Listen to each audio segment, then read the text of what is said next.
ਇੱਕ ਸਤਿਕਾਰਯੋਗ ਸ਼ਖਸੀਅਤ, ਗਰੀਬਾਂ ਅਤੇ ਲੋੜਵੰਦਾਂ ਦੀ ਮਦਦ ਨੂੰ ਹਮੇਸ਼ਾ ਤਤਪਰ ਰਹਿਣ ਵਾਲੇ ਮਾਤਾ ਵਿਮਲਾ ਦੇਵੀ ਗੁਪਤਾ ਆਪਣੇ ਪਰਿਵਾਰਕ ਮੈਂਬਰਾਂ, ਸਮੂਹ ਰਿਸ਼ਤੇਦਾਰਾਂ ਅਤੇ ਸਮਾਜ ਨੂੰ ਸਦੀਵੀ ਵਿਛੋੜਾ ਦੇ ਕੇ ਪ੍ਰਭੂ ਚਰਨਾਂ ਵਿੱਚ ਜਾ ਬਿਰਾਜੇ ਸਨ। ਉਨ੍ਹਾਂ ਦੀ ਆਤਮਿਕ ਸ਼ਾਂਤੀ ਲਈ ਅੰਮ੍ਰਿਤ ਬਾਣੀ ਦਾ ਪਾਠ ਅਤੇ ਸਤਸੰਗ ਵਿੰਡਸਰ ਪੈਲੇਸ ਮੋਗਾ ਵਿਖੇ ਕਰਵਾਇਆ ਗਿਆ। ਪੇਸ਼ ਹੈ ਇਸ ਦੀ ਖਾਸ ਰਿਪੋਰਟ।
चंद काले देशमाय गरु प्राणा दशेष पुण्याशव। भगवान गरुड़ पुराण की कथा भगवान विष्णु जो है सो गरुड़ जी को सुनाए थे और सनकादिक मुनि जो है सो नारद जी को कथा सुनाए। लिखा है गरुड़ पुराण के अंतर की दशा मध्य गरुड़ पुराणस्य सर्वमोक्ष फलदायक। अगर जो कोई भी गरुड़ पुराण की कथा 10 दिन के भीतर अगर सुनता है, ग्रहण करता है, तो उनको मुक्ति की प्राप्त हो जाती है। मृत्यु के उपरांत गरुड़ पुराण की कथा जो है उसको अवश्य सुनना चाहिए, क्योंकि आपके कर्म करने में, पिंडदान करने में जो कुछ भी त्रुटियां होती है, उस त्रुटियों को दूर करने के गरुड़ पुराण की कथा सुनी जाती है। अभी एक गरुड़ प्रजा अगर बॉम्बे के अध्याय में हम जाते हैं तो 42 अध्याय में गरुड़ पुराण की कथा है, जो वेंकटेश्वर जी लिखे हुए हैं। कहीं पर 31 अध्याय की गरुड़ पुराण की कथा है, लेकिन कलयुग में तो किसी के पास वक्त होता ही नहीं, समय होता ही नहीं। इसीलिए जो है गरुड़ पुराण को मात्र 16 अध्याय में कथा की। गरुड़ पुराण की कथा सुनने से हमें किस प्रकार मरने वाले की कर्म करनी चाहिए और मृत्यु के उपरांत जो है किस प्रकार की गति, किस प्रकार का पिंडदान, किस प्रकार का जो है चौथे दिन का पूर्ण संचय करना चाहिए, 10वें दिन का कर्म किस प्रकार करना चाहिए। जब ये सारी कथा भगवान विष्णु गरुड़ जी को सुनाए, अब गरुड़ जी तो पीपल के पत्ते की भाग जो है थर कांपने लगे।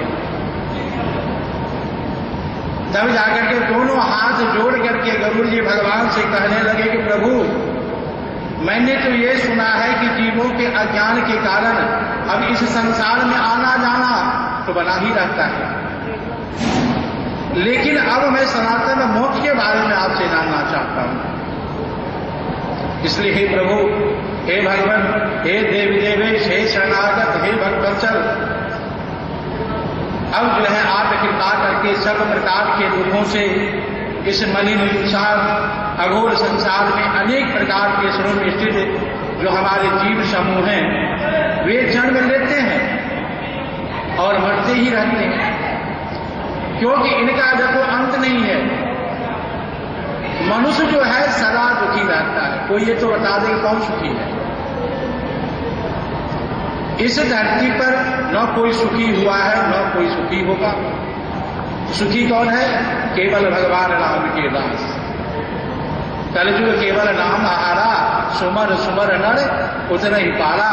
जिसने भगवान का भजन कीर्तन उनका स्मरण किया, वही तो इस कलयुग में भवसागर से पार होते हैं। इसलिए हे प्रभु, कृपा करके आप जो है आप मोक्ष देने वाले उपाय बताइए कि किस उपाय को करने से मनुष्य जो है यह मुक्त हो सकता है। भगवान जी की, भगवान विष्णु इतनी बार सुन करके जो है कहने लगे कि देखो गरुड़ जी, तुमने जो है लोक भलाई के लिए बहुत सुंदर सा प्रश्न किया है। इस परमात्मा मंगल में सर्वज्ञाता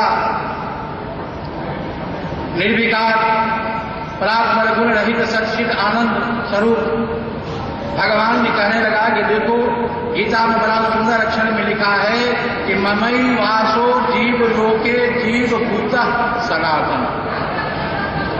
भगवान कृष्ण ने अपने मुख से अर्जुन को कहे हैं कि हे अर्जुन, इस देह में यह जीवात्मा जो है सो मेरा सनातन अंश है। वह इंद्रिय माया में स्थित है, मन सहित पांचों इंद्रियों को जो है वो आकर्षित करती है। अब देखो, जिस प्रकार आग से चिंगारी निकलती है, वैसे ही जो हम जीव है, हम मनुष्य हैं, वो अनाज विद्या से अपहृत होने के कारण, ज्ञान नहीं होने के कारण, अनाज कर्मों देहात उपाधि में खिन दुख और सुख देने वाले पुण्यों को जो है नियंत्रित होकर के उन्होंने जात शरीर आयु कर्मजीव भोगों में जो है जन्म प्राप्त करते हैं। फिर जाके भगवान दर्शन देते कहते हैं कि देखो, जो आया है उनको तो जाना ही पड़ेगा। 84 लाख योनियों और शरीरधारियों की मनुष्य जो है शरीर के बिना अन्य शरीर में जो है किसी तत्व में तत्व ज्ञान नहीं होता। कोई जानवर तत्व ज्ञान की प्राप्त नहीं होते। तत्वज्ञान केवल मानव के शरीर में प्राप्त होता है। सोपान भूषण मोक्षस्य मनुष्य ताप दुर्बलम। कहते हैं कि आप हजारों बार जन्म लेने पर जो है पूर्ण करके संयम ज्ञान हजारों करोड़ों वर्षों में जो है 84 लाख योनि में भटकने के बाद तब जाकर के देखो मनुष्य का शरीर प्राप्त होता है। मोक्ष का जो सोपान है, यानी कि सोपान नाम का जो कोरी है, दुर्लभ मनुष्य शरीर को प्राप्त करके जो उसमें नहीं तरता वही तो बड़ा पापी कहलाता है, वही तो ब्रह्मघाती है। ये कहते हैं कि बिना शरीर धारण किए किसी में भी जो है पुरुषार्थ यानी कि धर्म, अर्थ, काम और मोक्ष ये चार प्रकार की प्राप्ति नहीं होती। इसीलिए भगवान कहे कि देखो शरीर की और धन की, शरीर है तो परमात्मा का भजन होगा, धन संपत्ति की रक्षा करता हुआ पवित्र कर्मों को करे, अच्छा आचरण करे, धर्म करे, क्योंकि आत्मा सभी का जो है भाजन आधार पाठ रहे। इसीलिए जो है आत्मा को सदा रक्षा सदैव यत्न पूर्वक करना चाहिए कि आत्मा किस प्रकार सुरक्षित रहे। आज बड़ी दुख की घड़ी है, जबकि बहुत ही सत्कारयोग माता जी दे ਆਪਾਂ इस शोक सभा ਦੇ ਵਿੱਚ शामिल ਹੋਏ ਹਾਂ। माता जी के बारे ਤੁਹਾਨੂੰ ਸਾਰਿਆਂ ਨੂੰ ਹੀ पता है कि बहुत ही नेक सोच वाले और धार्मिक विचारों वाले, जिन्हों के दो बच्चे ने, अशोक जी और साडे माता स्वरूप भाभी जी संतोष राणी जी, और अशोक जी दे नाल उन्हां दी धर्म पत्नी सुषमा जी और डॉक्टर साहब डॉक्टर महाजन। अज उन्होंने जिथे माता जी के जान की जो दुख होया है वो उन्होंने नाल जिन्ने असी परिवारक तौर पर उन्होंने नाल जुड़े हैं उन्होंने सारिਆਂ ਨੂੰ बहुत होया। उन्होंने दोस्त मित्र रिश्तेदार दूरों दूरों उन्होंने नाल ये दुख की घड़ी साझी करन आए ने। परिवार वालों उन्होंने बहुत बहुत धन्यवाद, क्योंकि उन्होंने बड़ा कीमती टाइम कढ़ के इत्थे हाज़री भरी है। कहते हैं कि दुख वड्यां दे उत्ते दुख घट जाता है और सुख वड्यां दे नाल सुख वध जाता है। सारिਆਂ ਦਾ बहुत बहुत परिवार वालों मैनूं धन्यवाद करन दा हुक्म होया। सो जिन्ने भी तुसी वार्ड चल के आए हो, तुहाडा बहुत बहुत धन्यवाद। और परिवार वालों कुछ दान है जो माता जी के याद दे विच इस धार्मिक संस्थावां नूं दिता गया है। बाबा गोपाल चंद मंदिर, भारत माता मंदिर, शमशान घाट गांधी रोड, गोपाल गौशाला गांधी रोड और सेवा भारती मोगा और राम शरणन मोगा, इन्हीं बेनतियों के नाल तुहाडा सारिਆਂ ਦਾ फिर धन्यवाद करता है। जय श्री राम।